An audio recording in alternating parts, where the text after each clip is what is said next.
Halo, ini adalah video untuk mata kuliah ilmu perundang-undangan di Fakultas Hukum Universitas Padjadjaran.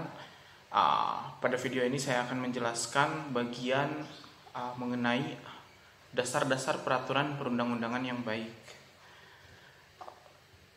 Dasar atau sering juga disebut landasan peraturan perundang-undangan yang baik itu berangkat dari pemikiran bahwa mungkin Anda juga sering dengar hukum yang baik adalah hukum yang ditaati.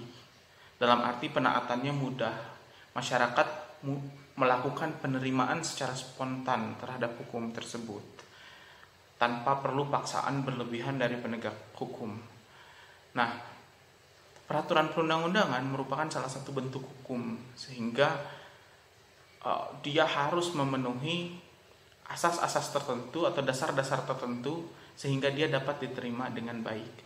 Salah satu prinsipnya agar satu peraturan perundang-undangan dapat diterima dengan baik, dia harus penuh pertimbangan dan memenuhi prinsip reasonableness atau dapat diterima dengan akal, dia rasional sehingga dia diterima oleh masyarakat. Nah, pembicaraan mengenai dasar-dasar peraturan perundang-undangan yang baik adalah pembicaraan mengenai bagaimana mengkonversi pertimbangan-pertimbangan hukum. Pertimbangan-pertimbangan hukumnya itu bisa jadi filosofis, sosiologis, yuridis, menjadi yang itu merupakan sumber hukum material menjadi sumber hukum formil, yaitu peraturan perundang-undangan. Nah, dasar peraturan perundang-undangan yang baik ini sering dirangkum dalam 3 bentuk, 3 dasar, yaitu dasar filosofis, dasar sosiologis, dan dasar yuridis seperti yang tadi saya sampaikan. Nah, pada video ini saya akan menjelaskan 3 dasar peraturan perundang-undangan yang baik tersebut. Saya akan mulai dengan dasar filosofis. Dasar filosofis dari sebuah peraturan perundang-undangan itu akan memuat apa yang disebut sebagai rechtsidde atau cita hukum, atau dengan bahasa lain apa sih yang orang harapkan dari hukum, apa yang orang harapkan dari isi suatu hukum. Oleh karena itu dasar filosofis akan berisi nilai-nilai tertentu, baik itu nilai moral ataupun nilai etik yang jadi pertimbangan dari peraturan perundang-undangan itu. Kadang nilai tersebut berdiri sendiri, nilai-nilai tertentu yang jadi dasar peraturan perundang-undangan itu berdiri sendiri, independen satu sama lain. Atau bisa jadi ada nilai-nilai yang sudah terangkum dalam teori atau konsep tertentu. Misalkan kita tahu ada konsep atau teori welfare state, negara kesejahteraan. Nah, itu bisa jadi dasar filosofis dari pembentukan peraturan perundang-undangan. Misalkan dalam rangka mewujudkan negara kesejahteraan, maka di bidang ketenagakerjaan perlu adanya undang-undang yang menetapkan ketentuan mengenai upah minimum. Nah, itu contoh dasar filosofis dengan mengambil pertimbangan atau teori welfare state. Teori-teori atau pertimbangan yang digunakan untuk dasar filosofis bisa beragam, tidak hanya tentang welfare state, bisa jadi misalkan konsep hak asasi manusia, demokrasi, atau tujuan-tujuan hukum seperti keadilan dan kepastian hukum. Nah, itu landasan atau dasar pertama peraturan perundang-undangan dapat menjadi peraturan perundang-undangan yang baik. Dia harus memenuhi landasan atau dasar filosofis. Berikutnya adalah yang tidak kalah penting, itu dasar sosiologis atau landasan sosiologis. Hukum agar bisa diterima di masyarakat, maka dia harus sesuai dengan hukum yang hidup di masyarakat, harus sesuai dengan istilahnya kenyataan hidup yang ada di dalam masyarakat. Kenyataan hidup yang ada di dalam masyarakat ini bentuknya bisa beragam, bisa jadi harapan, bisa jadi tuntutan, bisa jadi masalah bahkan. Misalkan dasar sosiologisnya adalah kita sedang menghadapi wabah corona yang tingkat penularannya tinggi, sehingga kemudian karena dasar sosiologis itu dikeluarkanlah peraturan untuk meminimalisir mobilisasi orang sehingga penularan menjadi terkendali. Nah, itu contoh dari dasar sosiologis yang mengutip permasalahan. Dasar sosiologis itu bisa jadi juga harapan, misalkan, atau tuntutan. Misalkan masyarakat menuntut buruh, misalkan menuntut kehidupan yang lebih layak. Pada hari buruh mereka berdemo menuntut kenaikan upah minimum. Nah, itu juga bisa jadi landasan sosiologis, karena pemerintah misalkan mendengarkan harapan yang ada di masyarakat, maka pemerintah membuat peraturan, misalkan entah dengan menaikkan upah minimum atau menambah kategori kebutuhan yang harus di-cover dalam upah minimum. Bentuk dari kenyataan yang ada di masyarakat itu bisa banyak tadi. Bisa juga misalkan kasus kebakaran hutan yang lagi banyak, entah itu disengaja atau tidak disengaja, hutan kita jadi semakin sedikit, maka misalkan pemerintah mengeluarkan peraturan yang memperberat atau memberikan sanksi bagi orang yang dengan mudah melakukan pembakaran hutan.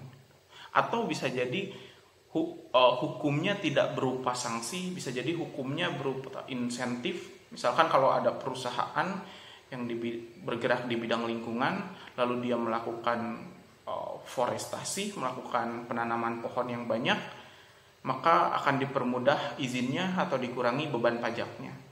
Hukumnya bisa begitu, tapi dia berangkat dari landasan sosiologis masalah yang sama, masalah kebakaran hutan itu. Nah, landasan sosiologis ini penting agar tadi hukum itu diterima secara spontan oleh masyarakat, tidak perlu dipaksakan oleh penguasa, tidak perlu pendekatan kekuasaan. Tetapi perlu digarisbawahi bahwa kesesuaian dengan kenyataan hidup di masyarakat tidak berarti landasan sosiologis itu hanya merekam, istilahnya moment of now, hanya merekam keadaan saat ini. Kesesuaian dengan nilai-nilai yang ada di masyarakat bisa jadi bisa jadi dilihat secara futuristik. Misalkan, karena begini, kita tahu bahwa masyarakat itu terus berubah. Tentu nilai yang dianut pada suatu masyarakat juga terus berubah. Nah, kecenderungan yang dapat diprediksi itu bisa menjadi landasan, bisa jadi pertimbangan bagi peraturan perundang-undangan untuk membentuk peraturan tertentu. Misalkan ada case yang menarik, mungkin Anda juga pernah nonton filmnya On the Basis of Sex. Film ini sering dijadikan tugas pada perkuliahan. Ini berangkat dari kisah nyata seorang tokoh, Ruth Bader Ginsburg, yang kemudian jadi hakim agung di Amerika Serikat. Dia dulunya adalah seorang dosen yang mengajar hukum dan diskriminasi gender di salah satu perguruan tinggi di Amerika Serikat. Nah, pada saat dia menjadi dosen, kehidupan di Amerika Serikat masih banyak sekali permasalahan terkait gender inequality, ketidaksetaraan gender. Nah, di sana ada contoh pertimbangan sosiologis yang sangat menarik pada case yang dia perjuangkan. Saat itu Ruth Bader Ginsburg memperjuangkan pengujian peraturan mengenai pajak, yang itu di mana di pengaturan pajak di Amerika Serikat itu orang yang sedang mengasuh orang yang dalam keadaan disabilitas sehingga dia harus mengurangi jam kerja, maka dapat berhak atas keringanan pajak. Tetapi pasal dalam peraturan pajak itu menyebutkan bahwa subjeknya adalah woman, widow, ataupun perempuan. Jadi dia tidak menyebutkan subjek laki-laki.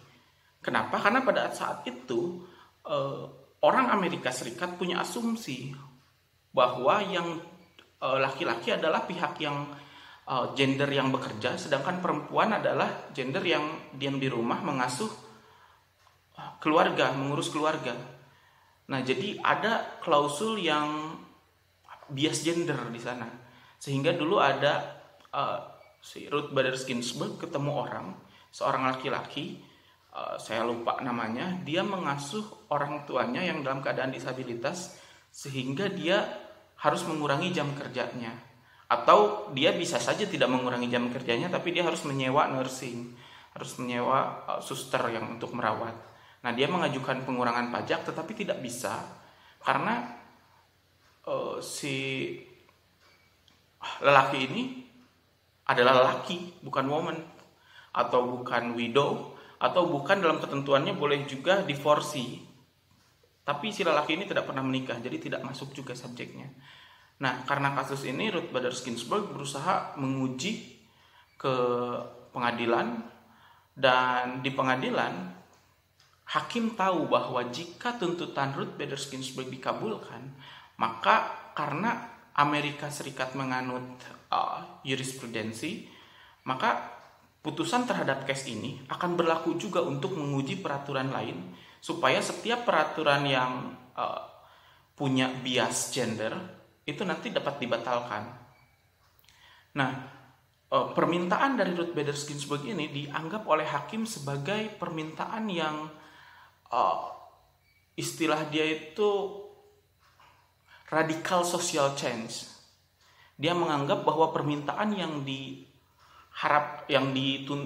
disampaikan oleh RBG melalui pengujian RBG itu Ruth Bader Ginsburg melalui pengujian undang-undang itu adalah radical social change.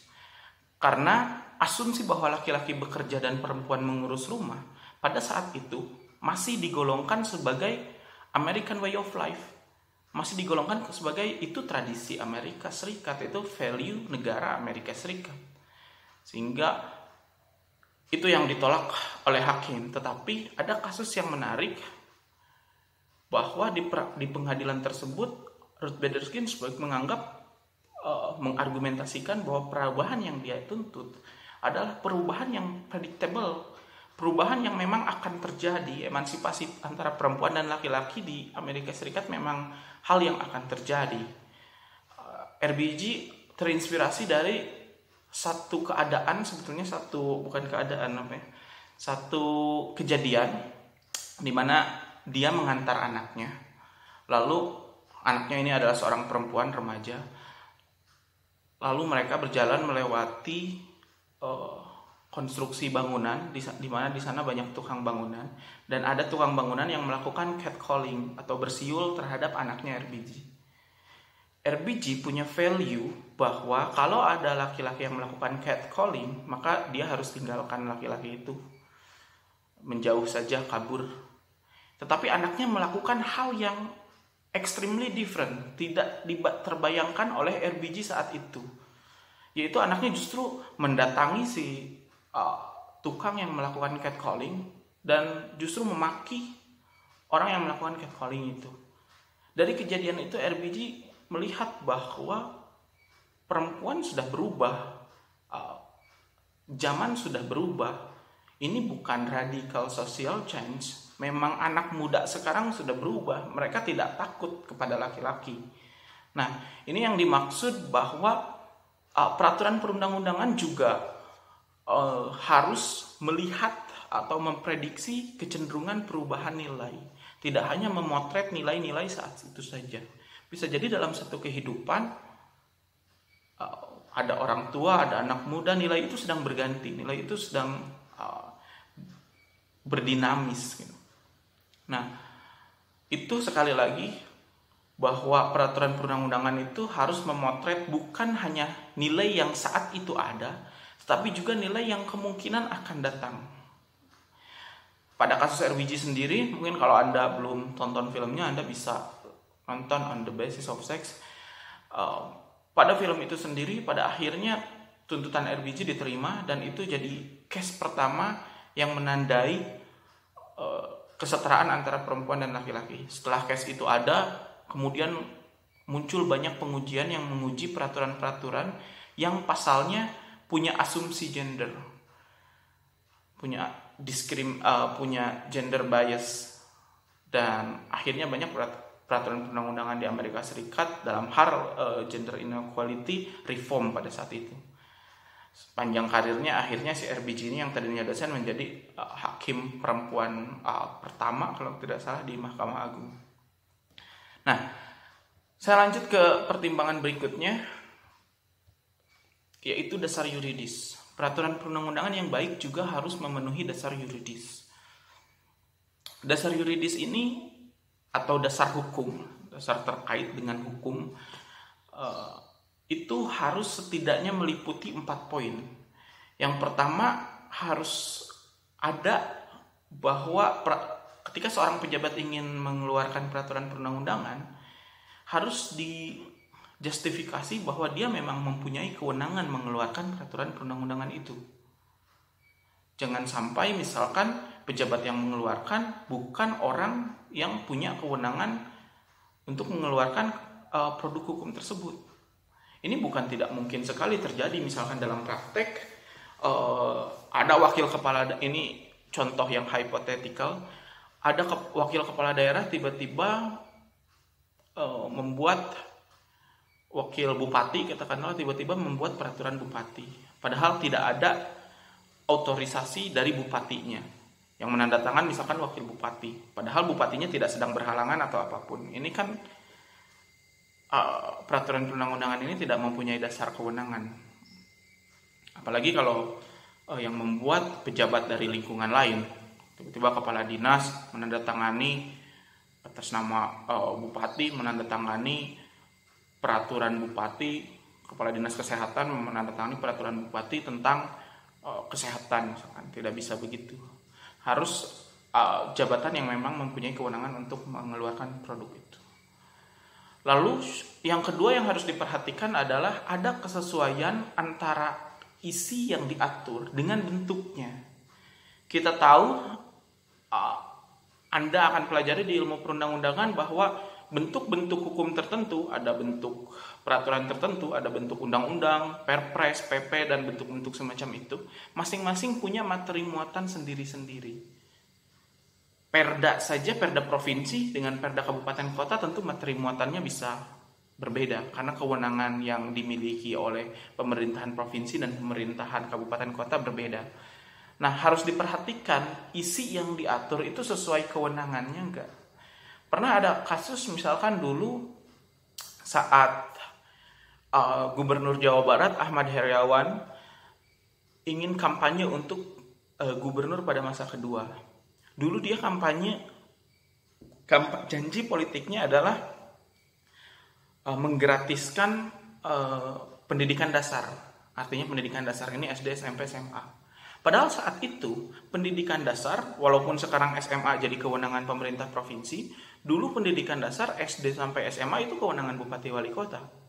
Nah, bagaimana mungkin misalkan ada seorang pejabat yang menjanjikan program tertentu yang tentu itu nanti akan dituangkan dalam peraturan perundang-undangan, padahal isi dari yang dia perjanjikan itu bukan kewenangannya. Tidak boleh misalkan pada saat itu, dan memang tidak terjadi juga, Ahmad Heriawan membuat perda provinsi atau peraturan gubernur yang menggratiskan pendidikan. Itu di luar kewenangannya. Atau ada juga sekarang contoh, saya tahu ada kasus di Jawa Tengah, Gubernur Jawa Tengah itu mengesahkan peraturan mengenai desa wisata, perda provinsi mengenai desa wisata. Padahal penetapan desa wisata itu kewenangan bupati dan wali kota, bupati atau wali kota.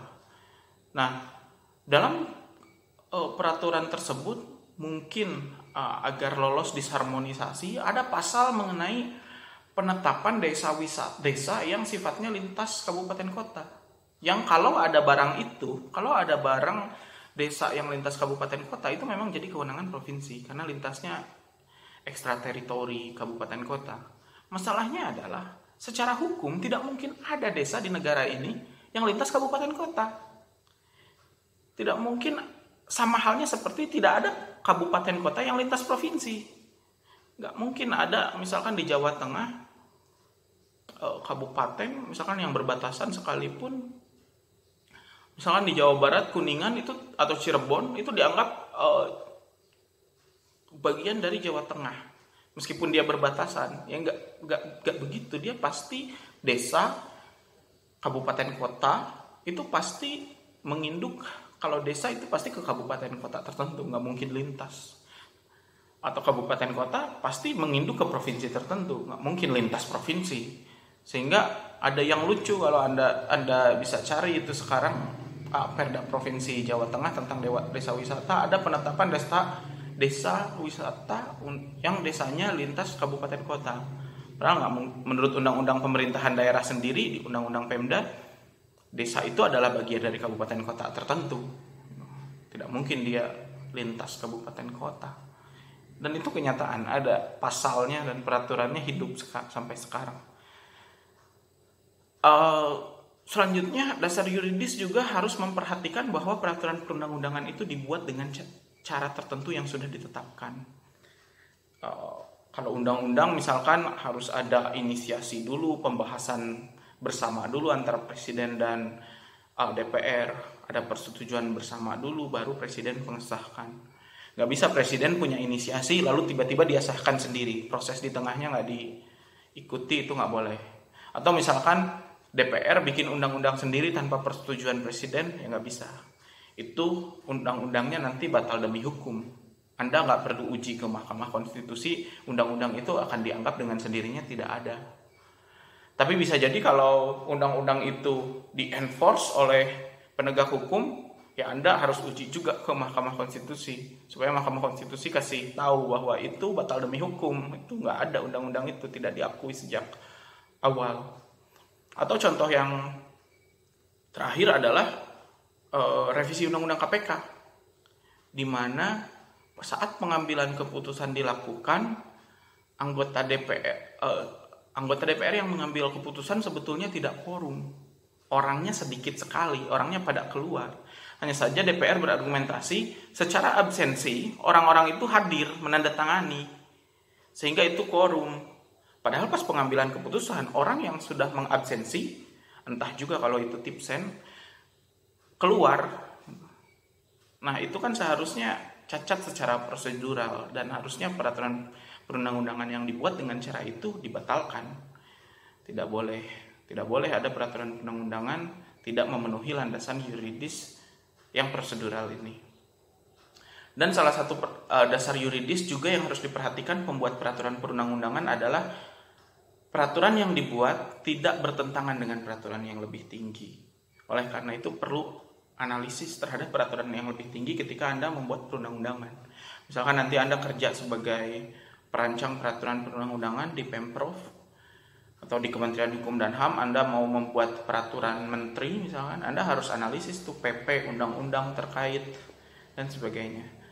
Kalau Anda jadi perancang di Pemprov, Anda harus analisis PP, Perpres, atau peraturan menteri terkait. Atau kalau Anda bekerja sebagai perancang di kabupaten kota, Anda juga harus analisis perda provinsi.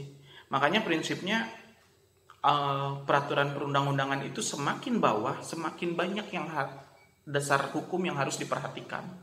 Makanya membuatnya semakin susah. Semakin perda kabupaten kota, itu produk hukum yang dia harus mempertimbangkan banyak peraturan lain, mulai dari undang-undang, PP, Perpres, peraturan menteri, mungkin peraturan daerah provinsi. Itu harus dipertimbangkan. Semakin tinggi semakin sedikit. Undang-undang hanya tinggal memperhatikan undang-undang dasar dan undang-undang lain. Kalau perubahan undang-undang dasar bahkan tidak perlu memperhatikan peraturan lain. Tidak perlu memperhatikan karena tidak ada peraturan yang lebih tinggi daripada undang-undang dasar. Itu dasar yuridis. Selanjutnya, Profesor Bagirmanan sebetulnya menambahkan agar peraturan perundang-undangan itu menjadi baik, harus juga diperhatikan teknik perancangan peraturan perundang-undangannya. Jangan sampai landasan-landasan yang bagus tadi, pertimbangan-pertimbangan yang bagus tadi dirumuskan secara tidak baik. Bisa jadi ada pasal substansinya bagus, tetapi karena perumusannya tidak jelas atau ambigu, atau bisa jadi pasalnya multi interpretasi, atau dalam bahasa sekarang sering disebut pasalnya pasal karet, Itu sehingga substansi yang bagus jadi sulit dilaksanakan, atau substansi yang bagus justru jadi disalahgunakan oleh penegak hukum karena pasalnya karet. Misalkan kita bicara pasal penghinaan presiden yang dulu sebetulnya sudah dibatalkan oleh Mahkamah Konstitusi, masih boleh sepanjang presiden yang mengadu sendiri, tapi itu masih dipraktekkan oleh penegak hukum sebagai delik laporan, bukan delik aduan. Nah, padahal kita tahu pasal penghinaan itu pasal yang sangat multi interpretasi. Bisa jadi dia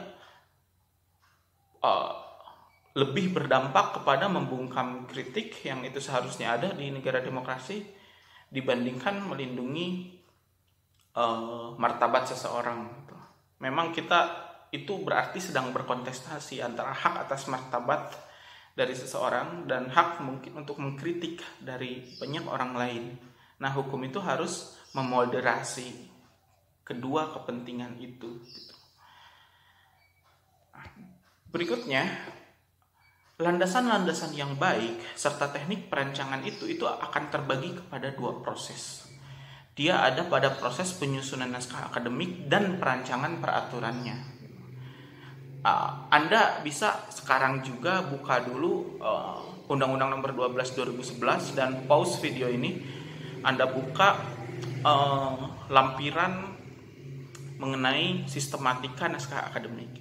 Di sana di sistematika naskah akademik sebetulnya nampak bahwa sistematika itu disusun untuk memenuhi landasan-landasan atau pertimbangan-pertimbangan yang kita bicarakan tadi. Mulai dari bab 1 misalkan. Bab 1 itu isinya akan berisi latar belakang yang dia akan memuat analisis mengenai permasalahan. Sehingga ada tidaknya permasalahan atau persoalan yang harus diatasi oleh satu perundang-undangan, itu sudah mulai dapat terlihat dari latar belakang, dari bab 1. Selain nanti di bab-bab tentang kajian sosiologis. Tapi dari bab 1 sudah bisa kelihatan. Karena adanya persoalan ini juga merupakan salah satu prinsip dari peraturan perundang-undangan, bahwa peraturan perundang-undangan itu dibuat untuk menyelesaikan persoalan tertentu. Kalau tidak ada masalah hukum tertentu, maka negara tidak perlu membuat peraturan perundang-undangan, tidak perlu melakukan intervensi. Jangan-jangan misalkan kehidupan masyarakat sudah bisa mengatur sendiri kehidupan itu. Jadi jangan sampai ada motif membuat peraturan perundang-undangan tapi nggak tahu masalahnya apa. Ini sering terjadi. DPRD itu sering ingin ada membuat perda, padahal dia nggak tahu perda ini maunya isinya apa, maunya nyelesain masalah apa. Kadang-kadang dia datang ke perancang peraturan, ya minta dibikinin perda aja, karena masa daerah lain misalkan udah punya perda ketenaga kerjaan, kita belum punya. Masalahnya apa ya, cari perancang bantu carikan aja sekalian gitu. Nah, gak boleh begitu praktek membuat peraturan perundang-undangan. Pejabat harus jelas dulu melihat persoalan apa yang mau diatasi dari peraturan perundang-undangan itu. Gak boleh semaunya karena ya ingin ada aja perdanya gitu. Gak bisa begitu. Nah, selanjutnya Anda buka misalkan di bab 2. Di bab 2 itu isinya landasan teoritis yang itu artinya berisi teori-teori. Dan juga kajian sosiologis. Itu artinya berarti kajian tentang fakta-fakta empiris, fakta-fakta di lapangan. Nah, dua kajian itu pada bab 2 itu akan digunakan untuk menganalisis ada nggak kebutuhan. Kalau teori digunakan untuk menganalisis prinsip-prinsip yang akan digunakan dalam peraturan perundang-undangan yang sedang dirancang. Kalau kajian sosiologis digunakan untuk menganalisis ada nggak sih kebutuhannya. Lalu ada juga di bagian kajian sosiologis itu analisis dampak. Jadi harus diukur juga. Selain ada masalah harus diukur juga. Jika ada peraturan perundang-undangan untuk mengatur hal tersebut, hal yang diatur oleh peraturan perundang-undangan ini, maka dampaknya apa sih? Misalkan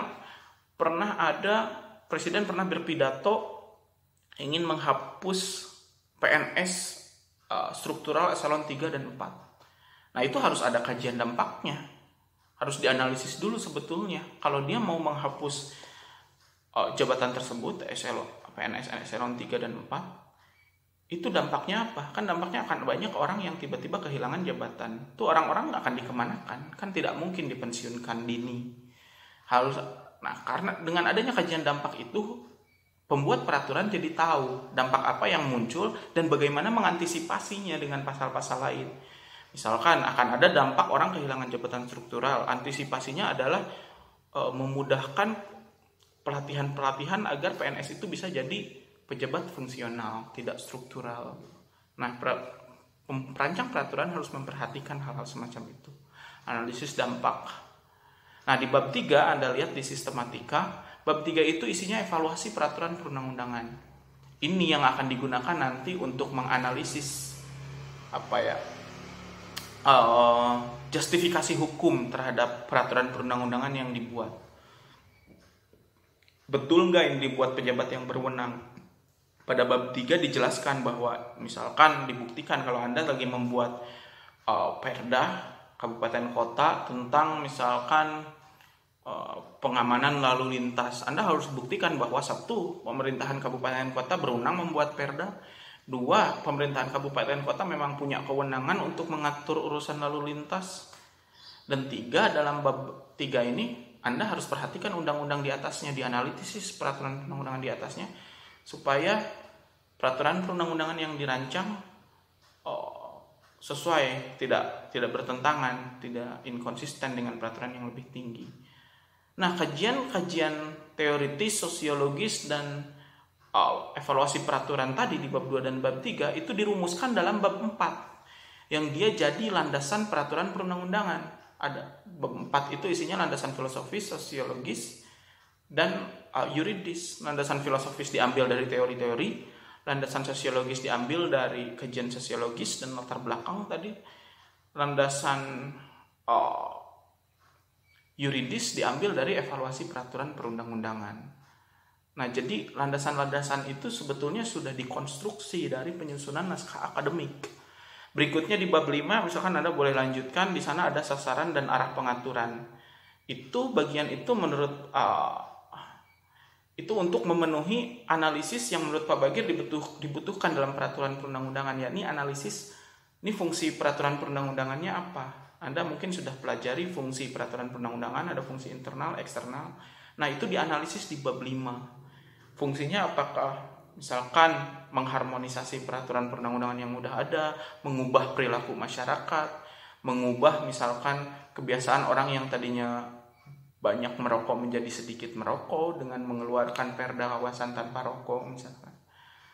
Nah, lalu di bab 5 juga ada tentang materi muatan. Disinilah Anda merumuskan materi muatan yang itu sesuai dengan produk hukum yang lagi Anda buat. Jangan sampai tadi mencantumkan materi muatan yang itu sebetulnya misalkan Anda lagi buat perda tapi hal yang Anda atur itu adalah materi muatan undang-undang. Nggak boleh begitu. Misalkan Anda mengancam tiba-tiba hubungan suka sama suka yang di RKUHP tidak dipidana tiba-tiba di perda dipidana. Padahal itu bukan materi muatan dari perda mempidanakan orang. Nah, nggak boleh begitu. Itu hal yang tidak boleh dilakukan. Nah, berikutnya baru proses perancangan. Si landasan-landasan tadi yang dikonstruksi di naskah akademik itu dituangkan dalam peraturan perundang-undangan, mulai dari pertimbangan-pertimbangan sampai pasal-pasal sampai penutupnya.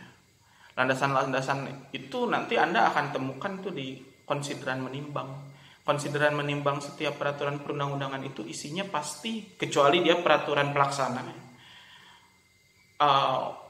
Karena peraturan perundang-undangan harus memenuhi landasan yuridis, filosofis, sosiologis, maka kalau Anda perhatikan, konsideran undang-undang yang benar itu pasti terdiri dari 4.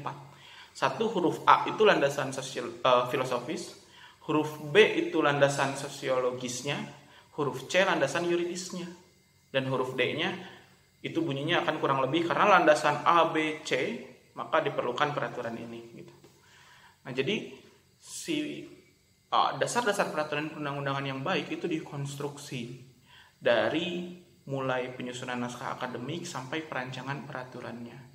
Berikutnya, teknik perancangan peraturannya itu harus memenuhi asas-asas peraturan perundang-undangan, yang itu akan Anda pelajari pada materi minggu depan. Nah, sampai sini saja materi mengenai dasar-dasar peraturan perundang-undangan yang baik. Perancangan peraturan perundang-undangan itu Van der Vlijs sempat menyatakan bahwa perancangan peraturan perundang-undangan itu seni, sehingga membutuhkan jiwa seni tertentu untuk menyusun peraturan perundang-undangan sehingga misalkan mudah dilaksanakan, dapat dimengerti orang lain. Nah, tetapi Van der Vlijs juga menyatakan bahwa nggak mungkin kita nunggu pegawai yang punya jiwa seni tinggi untuk merancang peraturan perundang-undangan. Akhirnya perancangan ini dibakukan dalam pedoman perancangan peraturan perundang-undangan yang kalau Anda buka di Undang-Undang 12 2011 itu ada di situ. Sehingga dari teknik perancangan ini akan Anda pelajari lebih lanjut di mata kuliah legislative drafting, teknik merancang peraturan. Itu bisa mengikuti Undang-Undang Nomor 12 Tahun 2011. Berikutnya, minggu depan Anda akan pelajari mengenai asas-asas peraturan perundang-undangan. Untuk materi dasar-dasar peraturan perundang-undangan yang baik, sampai di sini saja. Terima kasih, mudah-mudahan penjelasannya dapat dipahami. Selamat belajar.